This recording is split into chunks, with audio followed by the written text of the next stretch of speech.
अस्सलाम वालेकुम, आप देख रहे हैं प्रोग्राम अवाम की आवाज़ और मैं हूं आपकी मेज़बान फ़रा इकरार।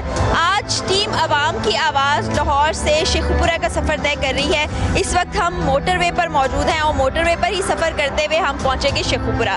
बड़ी ही ज़बरदस्त सहूलत है मोटरवे, आपका सफ़र आसान हो जाता है और यहाँ पर एक और सहूलत भी मौजूद है, वो है मोटरवे पुलिस।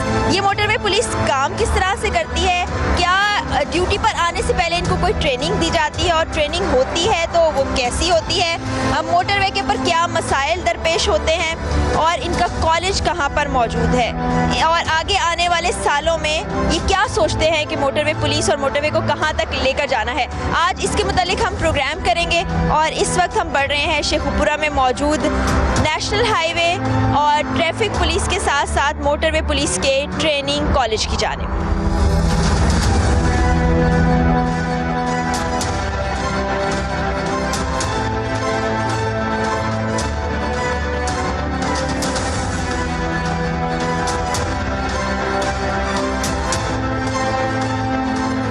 इस वक्त हम मौजूद हैं नेशनल हाईवे और मोटरवे पुलिस ट्रेनिंग कॉलेज के अंदर, जहां पर आपने देखा है कि ट्रेनिंग हासिल करने के बाद लोग आपको मोटरवे पे नज़र आते हैं, हाईवे पर नज़र आते हैं। और इस वक्त जिस शख्सियत के साथ हम मौजूद हैं वो कमांडेंट हैं नेशनल हाईवे और मोटरवे पुलिस ट्रेनिंग कॉलेज के DIG महबूब असलम साहब। उनसे हम बात करते हैं, जानने की कोशिश करते हैं कि ये इनिशिएटिव कब लिया गया, कितने बैचेज़ यहाँ से निकल चुके हैं और इसके साथ साथ ये भी मैंने सुना है कि यहाँ आम लोगों को भी ट्रेनिंग दी जाती है, यानी सिविलियंस को भी। तो इनसे बात करके मजीद मालूमात हासिल करते हैं। अस्सलाम वालेकुम सर, कैसे हैं? अस्सलाम वालेकुम मैडम, बहुत शुक्रिया, welcome to the training college. और हम आपको बाद में दिखाएंगे भी कि हम कैसे ट्रेनिंग करा रहे हैं। और अगर आप इसका कोई बैकग्राउंड थोड़ा सा जानना चाह रही हैं तो वो this motorway was established in 1997, तो उसी वक्त मोटरवे पुलिस भी साथ बनी। और ये जो ट्रेनिंग कॉलेज है इनिशियली ये इस्लामाबाद में होता था, फिर कुछ अरसे के लिए ये चक्री में शिफ्ट हुआ।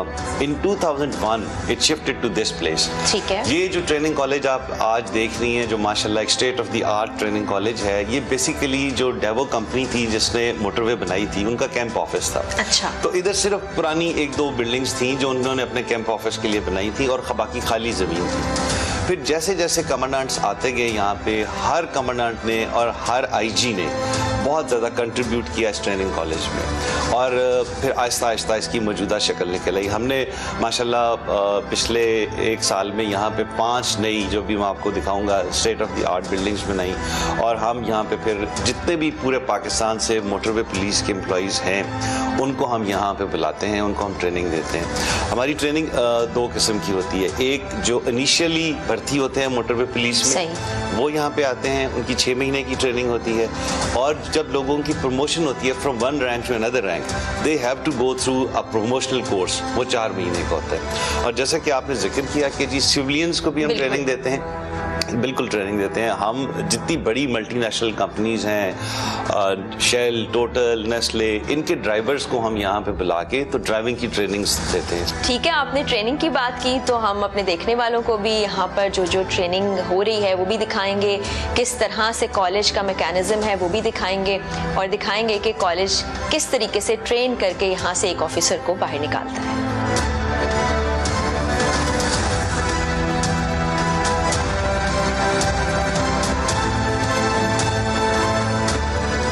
ये मैडम हमारा ड्राइविंग स्कूल है। अच्छा। यहाँ पे हम डिफरेंट किस्म की आपको दिखाते हैं चीज़ें। मसलन ये हमने लैब बनाई हुई है जहाँ पे हम लोगों को, अपने ट्रेनीज को और सिविलियन जो ड्राइवर्स हैं उनको भी बताते हैं कि जी एक गाड़ी में क्या क्या हिस्से होते हैं, कोई ख़राब हो जाए तो उसको कैसे ठीक करना है। बेसिक जो ट्रेनिंग है गाड़ी के मुतालिक, कि गाड़ी रोड पे ख़राब हो जाए तो उसको हमने कैसे ठीक करना है। ये इंजन के पुर्जे पड़े हुए, पूरी गाड़ी के ये स्पेयर पार्ट्स पड़े हुए। बिल्कुल ठीक है, तो ट्रेनिंग में आप सारा उनको सिखा देते हैं। हम उनको समझाते हैं कि जी अगर प्लग खराब हो गया है, ब्रेक खराब हो गई है, इंजन में प्रॉब्लम हो गया, हाउ टू टैकल इट। तो ये सारी गाड़ी के जो है ना डिफरेंट पार्ट्स पड़े हुए हैं जहाँ पे हम इनको प्रैक्टिकल ट्रेनिंग। चलिए जी, बड़ी ज़बरदस्त बात है। मैं तो सोच रही हूँ मैं खुद भी एक ट्रेनिंग हासिल कर लूँ, क्योंकि अमूमन जब आप अकेले गाड़ी चला रहे होते हैं, एकदम बंद हो जाए या कोई मसला हो जाए तो आप सोचते हैं कि अब क्या किया जाए, मैकेनिक को कैसे बुलाया जाए। तो अगर आपको खुद आ जाए ये सब कुछ तो कितना सहूलत आपके लिए साबित होगी।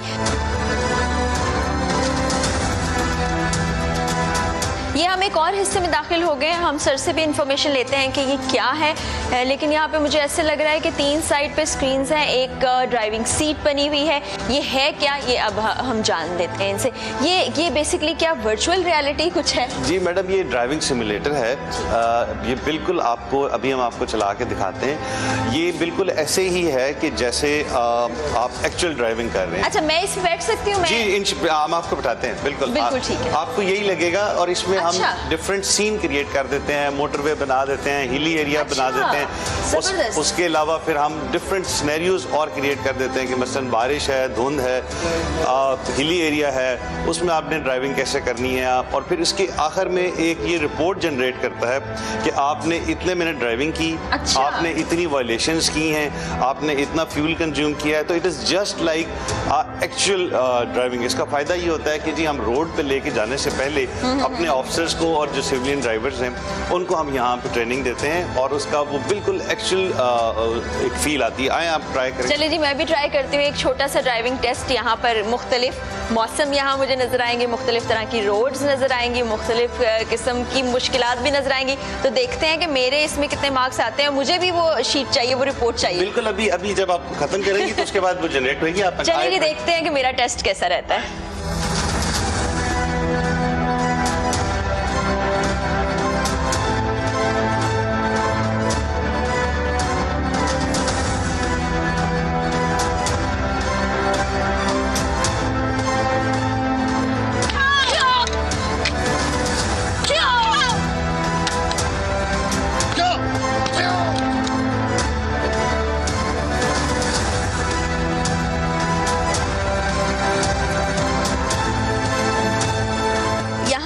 इस वक्त एक ग्राउंड के अंदर मौजूद हैं। बाकी ब्रीफ हम सर से लेते हैं कि ये क्या है, यहाँ पर क्या होने जा रहा है। मैडम, ये हमारा परेड ग्राउंड है। जैसा कि आपने अर्ली मॉर्निंग देखा कि हम यहाँ पे लोगों को अपने जो ट्रेनीज़ हैं उनको फिज़िकल ट्रेनिंग कराते हैं, उनकी पीटी कराते हैं अबाउट 1 आवर, और उसके बाद अबाउट 1 आवर उनकी ड्रिल होती है, क्योंकि drill is basically part of the training. और जितनी बेहतर ड्रिल होएगी बंदे उतनी स्मार्टली टर्न आउट होंगे। आपने देखा होगा कि मोटरवे पुलिस में नॉर्मली ये ऑफिसर्स आर वेरी स्मार्ट, और इस तरह का रवाज नहीं है कि पेट निकला हुआ और इस तरह से, तो बड़े दे वेरी फिजिकली फिट। तो हम इनकी फिजिकल फिटनेस पे बहुत ज़्यादा जोर देते हैं। और इवनिंग में एक साथ ही आप फुटबॉल ग्राउंड देख रही हैं, इस तरह पीछे भी ग्राउंड है, तो हम इवनिंग में इनको स्पोर्ट्स एक्टिविटी कराते हैं। ये जो हम अभी आपको दिखाने जा रहे हैं, ये सिर्फ एक क्लास है। हम यहाँ पे जितने भी ट्रेनीज़ हैं, मेल फीमेल, उन सबको इस लेवल की कॉम्बैट ट्रेनिंग देते हैं, सेल्फ डिफेंस की ट्रेनिंग देते हैं कि खुदा न खास्ता अगर आपको रोड पे कोई इंसिडेंट हो गया है and you have to defend yourself, तो how you can defend yourself. ये अभी हमारे इंस्ट्रक्टर हैं आरिफ, ये आपको एक्सप्लेन करेंगे कि हम इन सब को, आरिफ आइए, हम इन सब को ये फिर आपको डेमोन्स्ट्रेट भी करके दिखाएंगे कि सबको, अभी तो हमने सिर्फ कुछ सिलेक्टेड लोग बुलाए, बाकी लोग अपनी क्लासेस में हैं, तो ये आपको अभी परफॉर्म करके दिखाएंगे कि कैसे ये इनको ट्रेन करते हैं कि how to defend yourself and how to perform your duty in a better way. बिल्कुल ठीक है। सेल्फ डिफेंस कॉम्बैट ट्रेनिंग कराई जाती है यहाँ पर आने वाले हर शख्स को जिसने बाहर जाके अपनी ड्यूटीज़ परफॉर्म करनी है। इंस्ट्रक्टर हमारे साथ हैं, इनसे हम जानते हैं कि कितना वक्त लगता है इस ट्रेनिंग को मुकम्मल करने में, और क्या ख़वातीन और हजरात के लिए एक ही ट्रेनिंग पैटर्न है। जी अस्सलाम वालेकुम। वालेकुम सलाम। बिल्कुल जी, ऐसे ही है जैसे मेल के लिए ट्रेनिंग ज़रूरी है, इसी तरह फीमेल का भी। कोई डिस्क्रिमिनेशन नहीं है, चूँकि हमारा एक फेडरल डिपार्टमेंट है और यहाँ पे इक्वल परफॉर्म की जाती है ड्यूटी फीमेल की तरफ से और मेल की तरफ से। लिहाजा हमारे यहाँ पे ये वाहिद रहता है, कोई डिस्क्रिमिनेशन नहीं है। और जो गेम या जो स्पोर्ट्स मेल करते हैं वो इस फीमेल उसमें पार्टिसिपेट करती है। ठीक है। तो अभी ये कितनी देर की ट्रेनिंग है? ये मैक्सिमम इनको अभी तकरीबन 2 से 3 माह हुए हैं, अभी इन्होंने शुरू की है। तो ये फर्स्ट टाइम इनिशिएटिव लिया था जनाब आईजी साहब ने, और जनाब कमांडेंट साहब ने मुझे डिप्यूट किया स्पेशल इस काम के लिए। तो मैं इंशाल्लाह ताला बेसिक हम इनको सेल्फ डिफेंस की देते हैं ताकि आपको क्लोज कम्बैट में, स्कफल में, हर किस्म की सिचुएशन को आप फेस कर सकें। डेली कितनी देर के लिए इनको ट्रेन करते हैं? डेली तकरीबन 2 आवर्स इनको लगते हैं। Yes, 2 hours, 1 in the morning, 1 hour and second time 1 hour. अच्छा, ये 2 घंटे की ट्रेनिंग होती है। तो अभी हम देखते हैं कि कैसे ट्रेन कराते हैं। हम यहीं पर मौजूद हैं और जितने यहाँ पर ट्रेनीज हैं वो भी हैं। अभी जी इंस्ट्रक्टर साहब इनकी ट्रेनिंग कराने वाले हैं।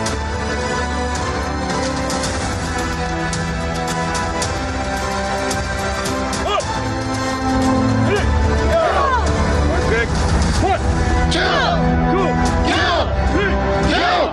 डिफेंस की एक खास ट्रेनिंग करवाने जा रहे हैं जिसकी ड्रिल अभी हम देखेंगे, तो हम पूछते हैं कि क्या है और ये किस मकसद के लिए इस्तेमाल होती है।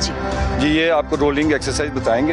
अगर आप अचानक जा रहे हैं, अगर आपको ठोकर लगती है, गिरते हैं, या कोई अचानक से आप पीछे से आपको धक्का देता है, तो उस सिचुएशन में बजाय इसके कि आप मुंह के बल गिरें, आपको चोट लगे, आपने इस तरह अपने आप को सेफ लैंड करना है ताकि आप आसानी से अपने आप को सेव कर सकें, यानी जख्म से, चोट से बचा आप अपने आप को इस तरह रोल कर लेते हैं सरफेस पे कि आपको चोट नहीं लगती। तो इस चीज़ का आपको सामने वो जो एक्सप्लेन करेंगे। बिल्कुल ठीक है, देखते हैं कि ये टेक्निक क्या है और कोशिश करते हैं इससे थोड़ा सीखने की भी।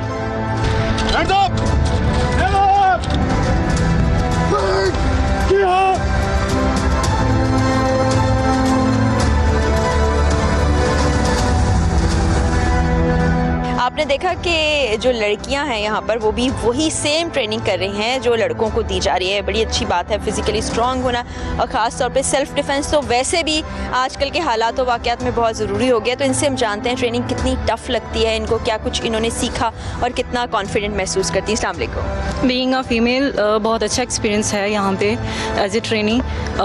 जैसे हम घरों से सिविलियंस से आए हैं, तो यहाँ पे जो ट्रेनिंग को इस तरह से मॉडिफाई किया गया है कि फील्ड में जाते हुए बहुत ज़्यादा बेनिफिशियल है हमारे लिए।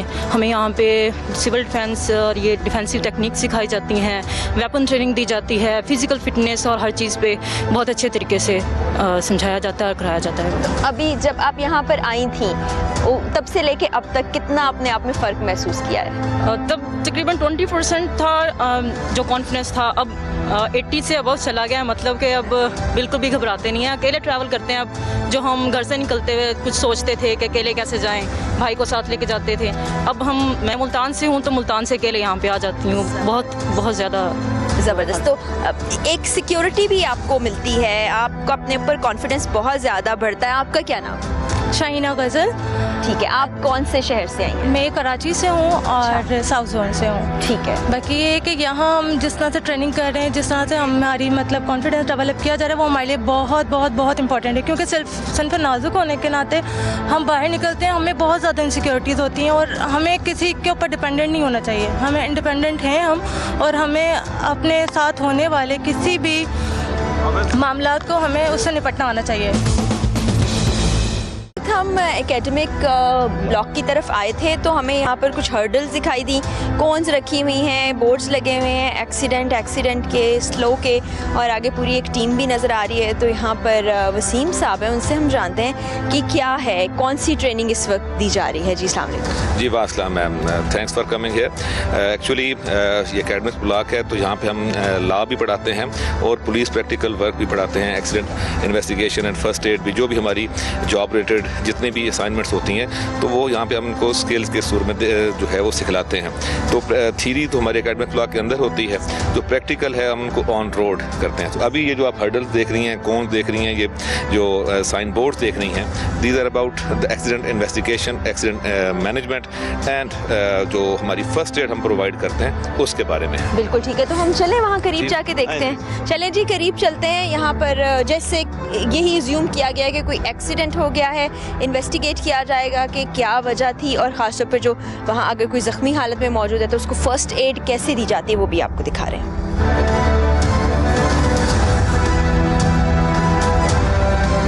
यहाँ पर एक ज़ख्मी हमें नज़र आ रहा है जिसकी सर पे भी पट्टी बंधी हुई है, टांग पे भी मेरे ख्याल में टूटने के बाद पट्टी लगाई गई है, गले में भी नेक रेस्ट लगा हुआ है, कॉलर लगा हुआ है। तो अभी इनको क्या हुआ है और कैसे रेस्क्यू किया गया वो इनसे हम जानते हैं। हैदर साहब है हमारे, हैदर इंस्ट्रक्टर है, आपको ये फर्स्ट एड कराते हैं, ये आपको एक्सप्लेन करें। बिल्कुल ठीक है। अस्सलाम वालेकुम। किसी भी एक्सीडेंट या इंसिडेंट की सूरत में सबसे पहले हम अपने स्टूडेंट्स को ये सिखाते हैं कि आपने एक्सीडेंट सीन को महफूज करना है ताकि मज़ीद कोई एक्सीडेंट या इंसिडेंट ना हो। तो ऐसी सूरत में आपने जो इंजर्ड पर्सन है उसको या तो ख़तरे से दूर कर देना होता है या ख़तरे को दूर कर देना होता है। तो जैसा कि आपने देखा कि हमने कोन्स लगा के सीन को महफूज कर दिया। उसके बाद हम सबसे पहले इनको ये सिखाते हैं कि सबसे पहले उस बंदे को डील करें जिसकी जान को खतरा हो। तो जैसा कि इस बंदे को आपने देखा कि हेड इंजरी है, उसकी टांग की हड्डी टूट गई है, तो सबसे पहले हमने ये सर के ऊपर बैंडेज की, फर्स्ट एड दी और इसको की टांग को हमने इमोबिलाइज कर दिया। अब उसके बाद अगला मरहला इसकी शिफ्टिंग का, कि हमने उसके महफूज तरीके से शिफ्ट करके एम्बुलेंस तक पहुँचाना है। आइए आप चार बंदे चलें जी, इनको अब जख्मी जो हैं उनको फर्स्ट एड दी गई है, अब यहाँ से उनको एम्बुलेंस तक लेकर जाया जाएगा। अच्छा जी, यहाँ पर अब हम किसी और को रेस्क्यू करने जा रहे हैं। जी, ये हम शो कर रहे हैं कि ये एक बंदा है जो कि एक्सीडेंट के बाद इसके बाजू जख्मी हो गया ठीक है। तो इसको हमने गाड़ी से कैसे निकालना है। फॉर एग्जांपल दूसरा बंदा फीमेल है तो वो कैसे हेल्प आउट कर सकती है बिल्कुल ठीक है, इस मामले ठीक है। में। आइए जी।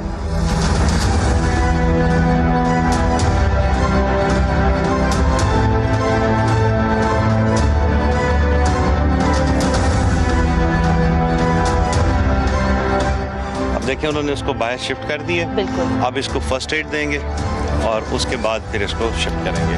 बिल्कुल सही। अब मीनवाइल इन्होंने कॉल कर दी होगी एम्बुलेंस के सही, लिए, एम्बुलेंस सही। आ रही होगी, लेकिन उस दौरान इसको ये अब देखें अब ये अब इनको यहाँ पर फर्स्ट एड दी जा रही है। इनके हाथ पे चोट थी, इनको यहाँ रेस्क्यू करके लाया गया है, कॉल एक कर दी है, जब तक एम्बुलेंस पहुँचेगी तब तक उनको फर्स्ट एड दी जा रही है। जैसे कि ये एम्बुलेंस के लिए कॉल कर रहे हैं तो रिस्पांस टाइम कितना होता है, किन किन पॉइंट्स पे गाड़ियाँ मौजूद होती है कि फ़ौरन पहुँच जाएँ? मैडम नॉर्मली जो है ना रिस्पांस टाइम हमारा बेहतर होता है, मैक्सिमम 5 मिनट्स तक गाड़ी पहुंच जाती है, ठीक है। और चूँकि हमारे जो बीट्स हैं हमारी, हमने उसको अपने एरिया को बीट्स में डिवाइड किया हुआ है, तो हर बीट के पास एम्बुलेंस होती है। और अदरवाइज़ ये है कि हम 11 22 की भी हेल्प ले लेते हैं, ईदी वालों से भी हेल्प मांग लेते हैं। तो हम कोशिश करते हैं कि किसी भी तरीके से जो हेल्प है वो फौरी तौर पे हो, भले कोई भी एजेंसी उसमें इन्वॉल्व हो।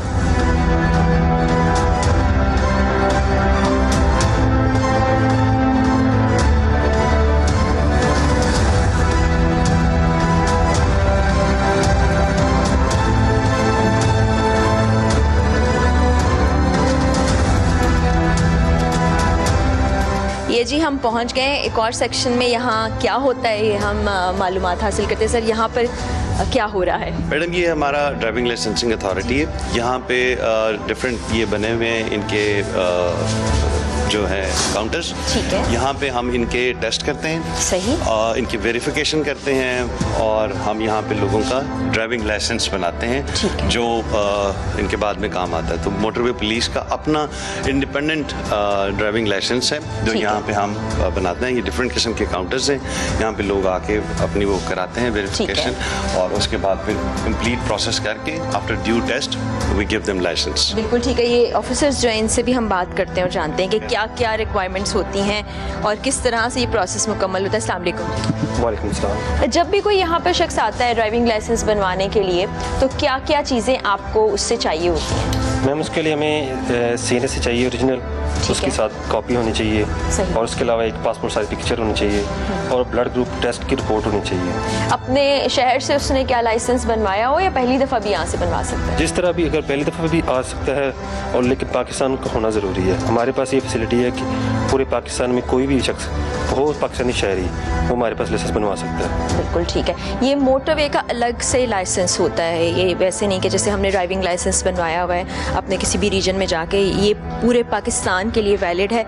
और यहाँ आते हैं उनका टेस्ट भी होता है जिसके बाद उनको ये प्रॉपर तरीके से हर चीज़ की जांच पड़ताल करने के बाद लाइसेंस जारी करते हैं। यहाँ ये देखें ये भी काउंटर है। इस काउंटर पे क्या होता है? यहाँ पे जो लोग वहाँ पे आके डाटा एंट्री करवाते हैं उसके बाद इधर उनकी फ़ोटो बनती है और बायोमेट्रिक। अच्छा, फ़ोटो और बायोमेट्रिक यहाँ पर होता है और वो आखिरी काउंटर पर भी जान लेते हैं कि क्या होता है। अच्छा, यहाँ पर कुछ डॉक्यूमेंटेशन होती है क्या? बिल्कुल, यहाँ पे डॉक्यूमेंटेशन होती है। जो ओवरसीज़ लोग होते हैं जिनके लाइसेंस बाहर का बना था पाकिस्तान के अलावा किसी और भी मुल्क का, तो वो ना अपने डॉक्यूमेंट्स की एक रंगीन कापी हमारे पास लेके आते हैं जिसमें उसके लाइसेंस की कापी, उसके पासपोर्ट की कापी और उसके अलावा उसकी वेरिफिकेशन, यानी कि जो भी मुल्क है मुतलका मुल्क की एक साइट होती है जहाँ से वो अपने लाइसेंस की वेरिफिकेशन लेके आते हैं। तो वो डॉक्यूमेंटेशन हम यहाँ पे करते हैं और उसको हमारे पास सबमिट करते हैं। फिर जो बंदा ट्राई देने के बाद अपना टेस्ट पास कर लेता है तो उसकी डॉक्यूमेंटेशन कंप्लीट करने के बाद ये हम भिजवा देते हैं हाई आपको। ठीक है।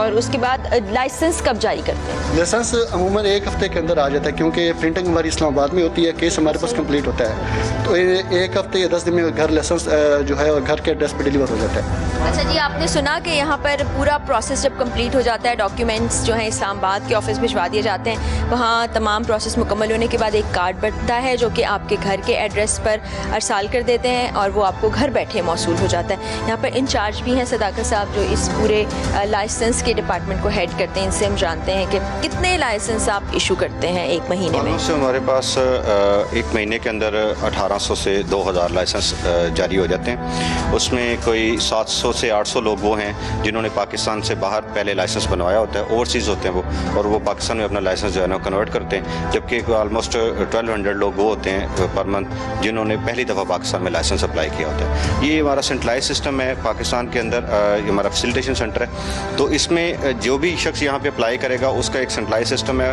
वो स्टेप वाइज तरतीब के साथ चलता जाएगा और हम उसको इस्लामाबाद से लाइसेंस जो है वो इशू हो जाएगा at the end of the day. बिल्कुल ठीक है, और वो उसको घर बैठे ही मिल जी ऑफ कोर्स, उसको जो होम एड्रेस है उस पर डिलीवर हो जाएगा।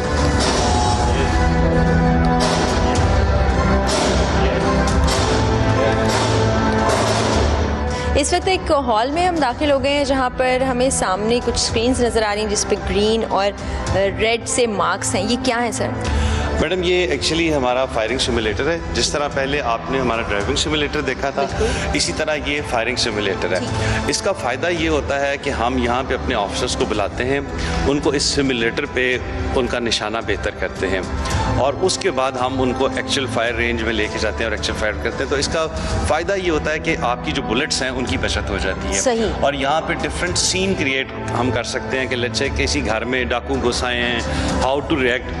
किसी रोड पे एक्सीडेंट हो गया है, कोई इकट्ठे डाकुओं ने रोड ब्लॉक कर ली है, हाउ टू रिएक्ट। डिफरेंट किस्म के सीन भी क्रिएट कर देते हैं। लेकिन बेसिक इसका पर्पस ये होता है कि यहाँ पे ट्रेनीज़ को इस सिमुलेटर पे उनका हम निशाना बेहतर करें। तो हम चाहेंगे कि आप खुद एक्चुअली फायर करके देखें and just have a feel कि जी आपको यही लगेगा आप एक्चुअल फायर कर रही हैं और फिर आपको आइडिया हो जाएगा कि आपका निशाना कितना बेहतर है। जी, टारगेट को हिट करना ज़रा आसान हो जाता है वर्चुअली, और फिर जब आप रियलिटी में फायर करते हैं तो आपका टारगेट ज़रा आसानी से लग जाता है। तो पहले यहाँ ट्रेनिंग करते हैं ऑफिसर्स और फिर बाहर जो है रियल एनवायरनमेंट पे ये ट्रेनिंग की जाती है।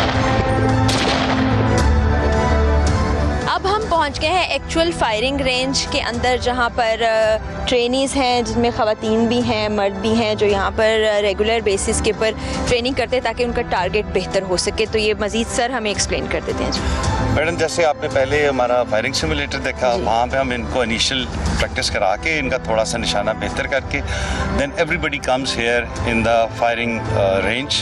ये एक्चुअल फायर करते हैं और इनका बाद में फायरिंग का एग्जाम भी होता है। जब फाइनल पास आउट होते हैं तो this is one of the examination जिसके जरिए इन्हें पास होता है। उसमें बिल्कुल हम डिस्क्रिमिनेट नहीं करते कि जी मेल हैं या फीमेल है। Everybody do this firing practice and everybody go through the exam. तो अभी हम आपको दिखाएंगे कि ये एक्चुअल फायर कैसे करते हैं और हमारे पास डिफरेंट किस्म के वेपन्स हैं। SMG है, G3 है, MP5 है, पिस्टल है और इस तरह ये हर वेपन से ये फायर करते हैं और उसके बाद इनका फाइनल एग्जाम होता है। अभी हम आपको दिखाएंगे कि ये एक्चुअल फायर कैसे करते हैं। बिल्कुल ठीक है, अभी हम देखेंगे कि फायरिंग किस तरह से करते हैं, कितना निशाना इनका पक्का है। और इस वक्त महबूब साहब ने हमें पूरा एक की प्रोसेस दिखाया कि इस सारे प्रोसेस से गुजरने के बाद कोई भी ऑफिसर ऑन ड्यूटी या ऑन फील्ड जाता है और आसान नहीं है। कई महीने की ट्रेनिंग के बाद उनको बाकायदा फिर किसी जगह पर भी अपॉइंट किया जाता है। सर बहुत शुक्रिया आपका, बड़ा ज़बरदस्त सिस्टम है। अल्लाह करे ऐसे ही चलता रहे बल्कि मज़ीद एक्सपैंड होता रहे। Madam thank you very much, we are honoured. आप लोग तशरीफ़ लाए और आपने हमारा ये सिस्टम देखा ट्रेनिंग कॉलेज का। आई विश कि आप लोग पूरा कंप्लीट दिन गुजारते तो आपको मज़ीद हम दिखाते कि जी इनकी इवनिंग की एक्टिविटीज़ कैसे होती हैं, how they go to their dinner, how they go to their mess. It's a proper system और इंशाल्लाह ताला आने वाले दिनों में इस कॉलेज में बहुत बेहतरी आई है। जितने भी कमांडेंट्स यहाँ पे आए हर बंदे ने अपना रोल प्ले किया, जितने भी IGs आए उन्होंने अपना रोल प्ले किया और अभी माशाल्लाह I can say very proudly that this is one of the state of the art institutions इन पाकिस्तान। हम इसका किसी भी अच्छे इंस्टीट्यूशन से मुकाबला कर सकते हैं और हम कोशिश करते हैं कि इनको इस लेवल की प्रोफेशनल ट्रेनिंग दें कि जो हमारा मोटरवे पुलिस का एक नाम बना हुआ है उसमें मज़ीद बेहतरी आए, लोग हमारी मज़ीद रिस्पेक्ट करें और हमारी जो वैल्यूज़ हैं जो हमने पिछले 24-25 साल में बनाई हैं उनमें हम मज़ीद बेहतरी ला सकें। तो एफर्ट इज़ दिस कि हम इनको इस नस्ल का यहाँ पे ट्रेन करके भेजें कि किसी किस्म की भी कमी ना हो। जब ये रोड पे जाएं इनकी बोलने की स्किल्स बहुत अच्छी हों, इनका टर्न आउट बहुत अच्छा हो।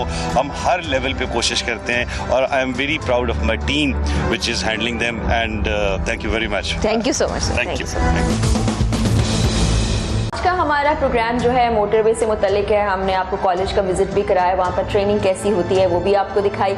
इस वक्त हमारे साथ मोटरवेज IGs इनाम गनी साहब मौजूद हैं। उनसे कुछ सवालात हैं हमारे जो हम उनसे करना चाहते हैं। सबसे पहले तो सर खुश आमदीद हमारे प्रोग्राम में, और हम जानना ये चाहेंगे कि जो मोटरवे पुलिस है और मकामी पुलिस उनकी ट्रेनिंग में बुनियादी फ़र्क क्या है?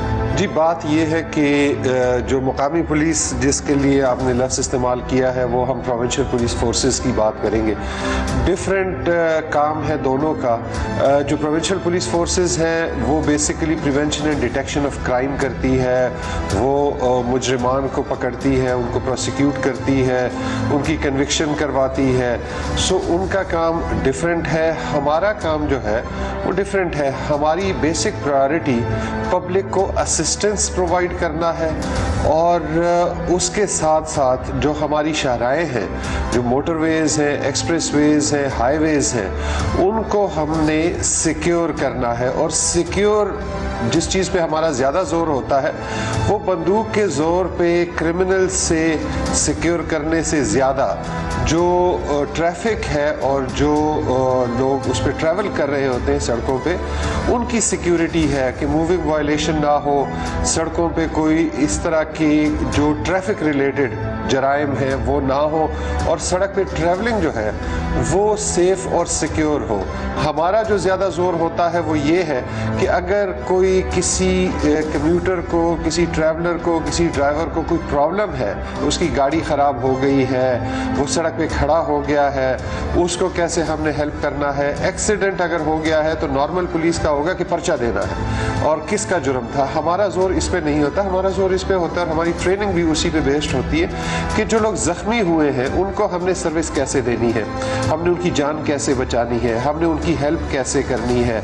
इसलिए हमारी ट्रेनिंग ज़्यादा बेस्ड होती है कि हमने फ़र्स्ट एड देनी है, हमने जान बचानी है, हमने अगर कोई गाड़ी ख़राब हो गई है और उसको इमीडिएटली हमने ठीक करना है, सो वो हमने कैसे करना। सो हमारी प्रायोरिटीज़ डिफरेंट हैं और जो प्रोविंशियल पुलिस फोर्सेस हैं उनकी प्रायोरिटीज़ डिफरेंट है।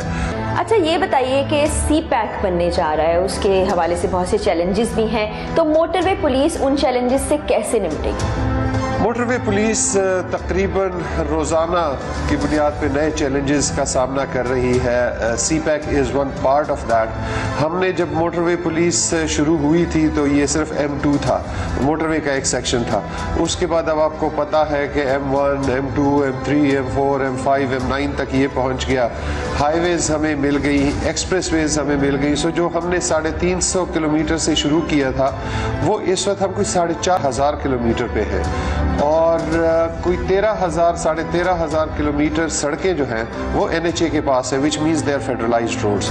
सो अल्टीमेटली हमने वो 13,000 पे जाना है और 13,000 से भी आगे शायद ये 18,000 तक पहुँचे। तो ये एक बहुत बड़ा चैलेंज है, बहुत बड़ा चैलेंज है हमारे लिए और उसमें बहुत ज़रूरी है कि हमारी जो फेडरल गवर्नमेंट है वो मिनिस्ट्री ऑफ कम्युनिकेशन वो हमें हेल्प सपोर्ट करे टू ग्रो। असल चीज़ ग्रोथ होती है किसी भी ऑर्गेनाइजेशन की चैलेंजेस से नबर्द आजमा होने के लिए। सो बेसिक चीज़ ये है कि जैसे जैसे सड़कें ग्रो कर रही है और हमारी एरिया ऑफ रिस्पॉन्सिबिलिटी ग्रो कर रही है उसी के मुताबिक हम ग्रो भी करें। साथ ही साथ जो चैलेंज है of moving on to such roads जहाँ पे सिक्योरिटी के इश्यूज़ हैं वो भी एक बहुत बड़ा चैलेंज है कि हम बलूचिस्तान में, KP में हम ऐसी सड़कों पे जाएं जहाँ पे ऑलरेडी सिक्योरिटी के इश्यूज़ हैं। सो वो उस तरफ भी हमें जाना पड़ेगा। So growth and training both have to work together. Training हमारे अपने हाथ में है और ग्रोथ जो है वो फेडरल गवर्नमेंट के हाथ में है। उम्मीद है कि फेडरल गवर्नमेंट जैसे पहले हमें हेल्प सपोर्ट करती रही है आगे भी हेल्प सपोर्ट करती रहेगी। अच्छा इनाम साहब, ये बताइए कि हम देखते थे कि मोटरवे पुलिस जो है वो बाकी पुलिस स्क्वाड से मुख्तलिफ इस तरह थी कि उनकी सैलरीज बड़ी हैंडसम थी, बड़ी अच्छी सैलरीज थी, लेकिन फिर हमने देखा कि 12 साल का अरसा गुजर गया, इसमें किसी किस्म का रेज़ नहीं आया, सैलरी वहीं की वहीं है और इसी बुनियाद पर मेरा ख्याल है उनकी कारकर्दगी भी दूसरे लोगों से मुख्तलिफ थी। फिर ये भी कहा जाता है कि कुछ सियासी बुनियादें हैं क्योंकि इनका सियासी तौर पर इस्तेमाल नहीं किया जाता या फ़ायदेमंद नहीं है, तो इसलिए इस तरफ ध्यान नहीं दिया गया। अब मुख्तलिफ IGs भी तब्दील होते रहे लेकिन किसी ने इस जानिब तवज्जो नहीं दी। तो मुझे बताइए कि इसकी वजूहात क्या हैं, इसको आगे मुस्तकबिल करीब में कैसे टैकल किया जाएगा, क्योंकि माजी में हमने नहीं देखा कि इस पर किसी ने कोई आवाज़ उठाई। बात यह है कि मोटरवे पुलिस, जिसको उस ज़माने में मोटरवे पुलिस कहा जाता था, अब national highways and motorway police है, ये एक आइलैंड ऑफ एक्सेलेंस था पाकिस्तान में, और ये एक मॉडल था बाकी तमाम पुलिस डिपार्टमेंट्स के लिए और बाकी तमाम फेडरल और प्रोविंशियल गवर्नमेंट डिपार्टमेंट्स के लिए, कि जहाँ पे किसी किस्म की कोई शिकायत पब्लिक को नहीं थी, ना हमारे एटीट्यूड से कोई शिकायत थी, ना हमारे वर्किंग से कोई शिकायत थी। इवन जब हम इन्फोर्समेंट करते थे, हम किसी को चालान भी करते थे, तो जो बंदा चालान हो रहा होता था उसको भी हमसे कोई शिकायत नहीं होती थी। So this was an island of excellence. कोई करप्शन की शिकायत नहीं और ना शुक्र है अभी तक है। लेकिन इस आइलैंड ऑफ एक्सेलेंस की कुछ वजूहात थी, और उसमें सबसे बड़ी वजह इसकी सैलरी पैकेज जो था वो था। जो हमारी रेजिंग समरी थी उसमें ये लिखा गया था, और जो कि बड़ी एक इम्पॉर्टेंट चीज़ होती है कि जब आप किसी को नौकरी देते हैं तो उसके साथ टर्म्स एंड कंडीशंस फिक्स करते हैं। सो हमारे साथ जो टर्म्स एंड कंडीशंस फिक्स हुई थी उसमें हमारी रनिंग बेसिक डबल थी, और वो फ्रोज़न है। और ना सिर्फ फ्रोज़न है बल्कि वो अब हाफ पे चली गई और हाफ से भी अब कम है। तो उसकी वजह से हमारी सैलरीज मोटरवे पुलिस की तमाम पुलिस फोर्सेस में से सबसे कम है, और ये बड़ी हैरानगी की बात है। अक्सर जब मैं सीनियर लेवल पे जाके बात करता हूँ, भले वो मिनिस्ट्री ऑफ फाइनेंस में हो, मिनिस्ट्री ऑफ कम्युनिकेशन में हो, या जो हमारे पार्लियामेंट के जो डिफरेंट हमारे सब कमिटीज़ या कमिटीज़ हैं, तो लोग इससे बहुत हैरान होते हैं कि क्योंकि सबका ख्याल ये है कि NHMP की सैलरीज बहुत अच्छी है। हमारी सैलरीज इस वक्त हर police force including Islamabad police से कम है, और ये हमारे लिए एक बहुत बड़ा प्रॉब्लम है। हमने इसको बार बार टेकअप भी किया है, हर लेवल पे टेकअप किया है, और मैं भी जब एज IG NHMP आया मैंने भी इसको टेकअप किया एट एवरी लेवल, और उम्मीद मुझे यही है कि फेडरल गवर्नमेंट इसमें हमें सपोर्ट करेगी। हम एक बहुत छोटी सी फोर्स है, हम इतने ज़्यादा नहीं हैं, हम लीनियर हमारी वो बहुत ज़्यादा है कि हम पेशावर से लेके तो गवादर और कराची तक है, लेकिन हमारी फोर्स इतनी ज़्यादा नहीं है, और उसका इम्पैक्ट जो बजट है उस पर या फाइनेंस पे शायद इतना ज़्यादा नहीं होगा।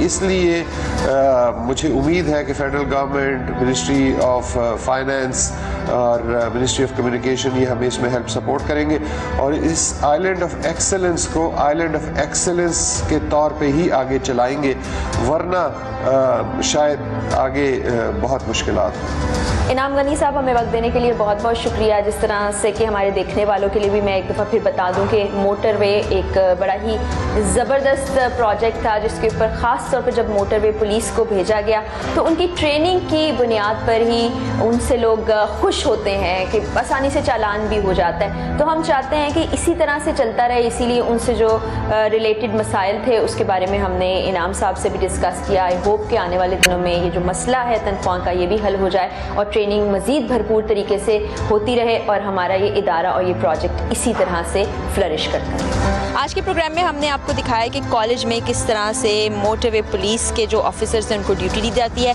और कितनी टफ ट्रेनिंग के बाद वो रोड पे आते हैं। अभी जिस जगह पर मैं मौजूद हूँ, यहाँ पर पीछे शुहदा की तस्वीर आवेज़ा की गई हैं। ये तमाम वो ऑफिसर्स हैं जो अपनी ड्यूटी को सर अंजाम देते हुए, कोई किसी हादसे की जद में आ गया, किसी ने बारूद से भरे ट्रक को रोकने की कोशिश की तो वहाँ उसने शहादत का दर्जा हासिल कर लिया, कोई खातून ऑफिसर किसी की मदद कर रही थी कि गाड़ी ने आके उनको हिट कर दिया। तो इस तरह अपनी ड्यूटी के दौरान ये लोग अपनी जानों का नजराना भी पेश करते हैं। तो हमें रिकग्निशन देनी चाहिए हुकूमती सतह पर भी, ज़ाती सतह पर भी, और ख़ास तौर पे जो इदारे हैं जो लोगों को एक तरह से सर्व करते हैं, उनकी खिदमत के लिए बनाए गए हैं, उनको इज़्ज़त देना हमारी ज़िम्मेदारी भी है। और बड़ा प्रेस्टिजियस इदारा है, जैसे कि हम देखते हैं कि मुख्तलिफ़ इदारों में कुछ ऐसी चीज़ें हो जाती हैं जो कि कानून की खिलाफ वर्जी होती है, यहाँ पर ऐसे वाक़यात देखने और सुनने में नहीं आते। तो हमारी ज़िम्मेदारी ये बनती है कि जब हम मोटरवे पे आएँ तो वहाँ के असूलों, कवाबित और कवानीन को फॉलो करें। वहाँ जो ऑफिसर्स ऑन ड्यूटी मौजूद हैं, अगर वो आपसे बात करते हैं, आप कोई वायलेशन करते हैं तो उसका भी पास रखें। इसी तरह मिलजुल कर हम बेहतर माशरे की तामीर कर सकते हैं। इसी के साथ अपनी मेज़बान फ़राह इकरार और टीम अवाम की आवाज़ को इजाज़त दीजिए। अल्लाह हाफ़िज़।